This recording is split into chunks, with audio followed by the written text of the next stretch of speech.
अपने राय से अगर कलाम करेंगे कुरान पाक में, तो उस हवाले से हदीस पाक में इरशाद फरमाया गया, मन काला फिल कुरान बिराइही फलयतबव्वा मक़अदहु मिनन नार। इरशाद फरमाया जो कुरान में अपनी राय से कोई बात कहे तो अपना ठिकाना ये जहन्नम कहा जाता है कि कुरान पाक का तर्जमा डायरेक्टली ना पढ़ा जाए, इससे बंदा गुमराह हो जाता है। तो इससे क्या मुराद है? क्या वाकई बंदा कुरान मजीद का तर्जमा जो पढ़ता है तो इससे गुमराह हो जाता है? तो इस तरह की बातों की हकीकत क्या है? इस हवाले से अर्ज ये है कि खुद कुरान फरमाता है युदिल्लु बिही कसीरम व यहदी बिही कसीरा, कि इस कुरान के जरिए अल्लाह ताला बहुत से लोगों को गुमराही के अंदर छोड़े रखता है और बहुत सौ को हिदायत अता फरमाता है।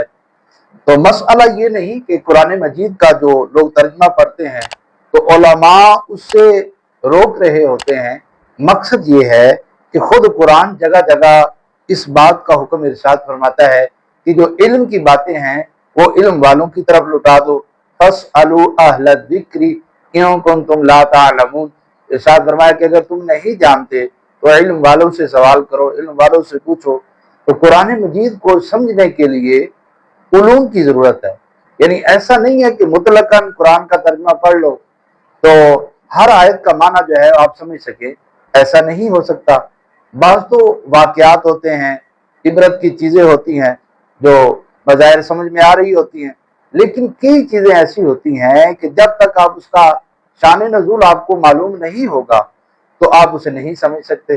खुद कुरान ने फरमाया कि आयतें जो है वो मनसूख हुई हैं, तो आप पढ़ रहे हैं, समझ रहे हैं, तो कुरान ने ये फरमाया, जिस तरह कुरान पाक में ये बात इरशाद फरमाई गई कि जो बंदा रोज़ा रखने की ताकत रखता हो वो भी फिदिया दे। तो ये हुक्म है, हालांकि ये हुक्म है मनसूख।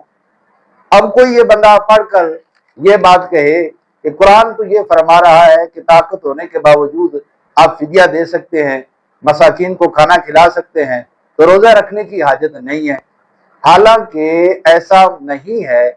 मसला ये है कि होता यूँ है कि हम जो समझ रहे होते हैं तो जब तक हम उलमा की तरफ रुजू नहीं करेंगे हमें नहीं समझ आएगी।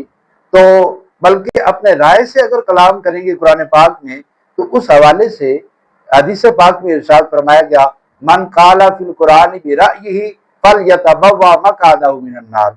इरशाद फरमाया जो कुरान में अपनी राय से कोई बात कहे तो अपना ठिकाना जहन्नम बना ले। तो इसलिए कुरान का तर्जमा आप पढ़ें और साथ साथ उलमाए अहले सुन्नत की लिखी हुई आप तफासीर पढ़ें। तो जब आप पढ़ेंगे तो एक मरतबा पढ़ेंगे तो आप पढ़कर खुद देखेंगे कि जो मफहूम आप समझ रहे हैं और जो मफहूम दीगर तफासीर की रोशनी में, अहादीस की रोशनी में, अक़वाले सहाबा की रोशनी में और जो मफहूम बनता है वो कुछ और होगा। तो ये बात आप पर आया होगी। अब देखिए कुरान पाक में है इन्ना सलाता तन्हा अनिल फ़हशाई वल मुनकर, कि नमाज जो है बेहयाई और बुरी बातों से रोकती है। अब आप देखिए कि एक बंदा पंजगाना नमाज भी पढ़ रहा है, इसके बावजूद हम देखते हैं कि वो बुराइयों में पड़ा हुआ है। तो क्या माना है फिर उस आयत करीमा का? तो उलमा बयान करते हैं कि पीछे अल्लाह ताला ने नमाज को कायम करने का हुक्म दिया कि नमाज कायम करे। अब नमाज को कायम करने का मतलब क्या है? नमाज को कायम करने का मतलब ये होता है कि उसके ज़ाहिरी बातनी आदाब के साथ हमेशा उसे पढ़ना। तो जो लोग जो है वुजू सही नहीं कर पा रहे, नमाज को सही अंदाज में पढ़ नहीं रहे होते, नमाज के ज़ाहिरी और बातनी आदाब को बरूए कार नहीं ला रहे होते, तो उसके बाद कहा कि नमाज जो है उनको बुराई से रोकेगी। तो अब उनको नमाज कहाँ से बुराई से रोकेगी?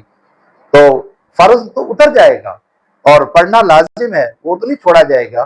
तो तफसीर आप पढ़ेंगे तो पता चलेगा कि इसका माना ये बनता है। तो इसलिए तफासीर के साथ इसका मुताला करें तो फिर आपको फायदा होगा।